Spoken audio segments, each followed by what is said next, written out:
Dred Scott was enslaved by Dr. John Emerson, a military physician who traveled into several states and territories where slavery was illegal, always accompanied by Dred Scott. Dr. Emerson eventually took Scott back to Missouri, where slavery was legal.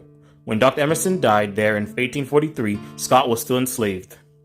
After Emerson's death, Dred Scott and his wife, Harriet, sought freedom in the Missouri state courts. The Scotts argued that their prior residence in free territories had voided their enslavement.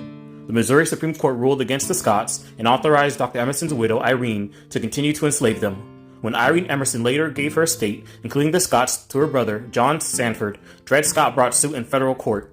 On March 6, 1857, in Dred Scott v. Sandford, the U.S. Supreme Court ruled against Dred Scott. They ruled that black people were not American citizens and could not sue in courts of law.